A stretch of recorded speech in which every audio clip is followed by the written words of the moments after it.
ஆனா ஏங்க அதெல்லாம் இப்ப போய் ஜாயின் ஆவுங்க 10 வருஷம் படிங்க. ஏங்க இப்படி படுத்துறீங்க? எம்பிபிஎஸ் எம்டி எல்லாம் படிச்சுட்டு போயிட்டு வீட்டுல 2 பேர் இருக்காங்க. இன்னைக்கு அவங்க எல்லாம் பார்த்தா எனக்கு பாவமா இருக்கு. இதை நான் கட் பண்ணிடுவேன். அதாவது ஆங்கர் என்ன சொன்னார்கள் என்றால் இந்த மாதிரி கஷ்டமாக இருக்கிறது எம்பிபிஎஸ் படிப்பு.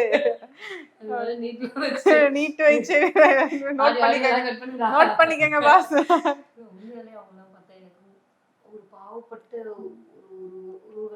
பாவப்பட்ட ஜீவன் தாங்க. எம்பிபிஎஸ் படிச்சுட்டு எம்டி படிச்சுட்டு ஒரு ஹாஸ்பிட்டல்ல போய் அசிஸ்டன்ட் எம்பிபிஎஸ் முடிச்சுட்டு 1 வருஷம் 2 வருஷம் நாங்க ஒரு வேலை பார்க்கணும். அந்த வேலை பார்த்த சர்டிபிகேட்டை வச்சு எம்டி படிக்கணும். எம்டி படிச்சுட்டு 1 வருஷம் வேலை பார்க்கணும்.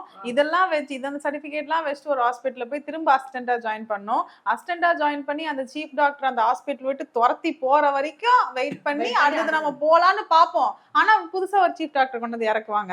அவங்களையும் நம்ம மைண்டை வச்சு கன்வெர்ட் பண்ணி என்னெல்லாம் பண்ணி கடைசியா நம்ம ஒரு சீஃப் பகுதி வர்றதுக்குள்ள மண்டையில இருக்க முடியெல்லாம் கொட்டி போயிட்டு எல்லாம் இதுவாகி கண்ணுலாம் டொக்கு விழுந்து தூக்கம் வராம பிச்சு போய் பாதி மென்டல் ஆகி இவ்வளவு விஷயம் நடந்துதான் நீங்க சீஃப் ஆக முடியும். நான் கார்டியாக் டெக்னாலஜிஸ்ட் தாங்க படிச்சிருக்கேன். ஸோ நான் அதுல எஸ்கேப் ஆயிட்டேன். அவ்வளவுதான். ஆமா ஆமா எம்டி எல்லாம் படிக்கல. ஆமாங்க கார்டியாக் டெக்னாலஜி பார்ட் 2ல நடிக்கிறேன். டாக்டரா இருக்கேன். அவ்வளவுதாங்க.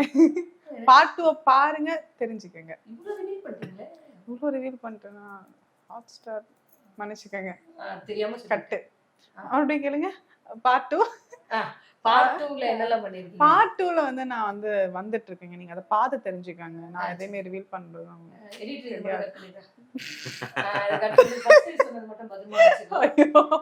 பார்ட் 2ல உங்களுக்கு பேர் போட சொல்லுங்க. அது எங்க ரவி கேளுங்க. பேர் போட ரவி சீனியர் மாதிரியே ஒருத்தர் கொடுங்க. நீங்க அந்த பொண்ணை நீங்க ஃபிளாஷ்பேக்ல எதனா போய் அமெரிக்கால செத்துச்சுன்னு சொல்லிட்டு எங்க ரவி சீனியரை கூட வச்சுருங்க. ஓகேவா? நான் இல்ல ரேவதிமா அந்த பொண்ணு ஐயோ பாவம் இல்ல அவங்க அதுக்கு அப்புறம் ஆவியா பேசுறாங்க. ஆவியா அவங்க நடிக்கட்டும். நல்லா இருக்குல. நிறைய அரைச்சிட்டாங்க. ஆவியா பேசி ஆனா ரவி மாதிரி கொஞ்சம் நல்லா கொஞ்சம் பக்கத்துல கூட இன்னொரு இருக்காரு.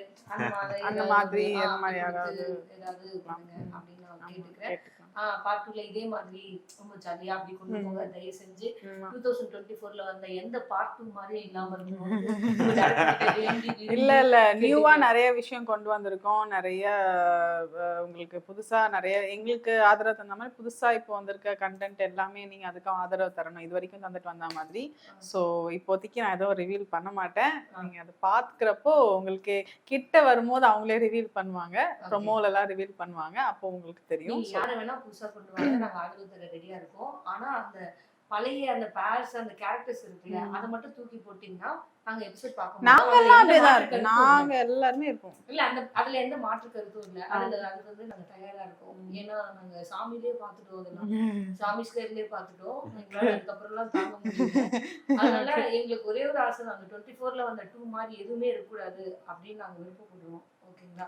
கடைசியா அப்படியே அது விடுதலையாத அதுக்கு விதிவிலக்கா இருக்கும்னு நினைச்சோம்னா அதுவுமே இல்ல. அதுல பெரிய வருத்தத்துல இருக்கும். நீங்க 2 பேருமே இப்ப எந்த ஆன்சரும் பண்ண முடியாது.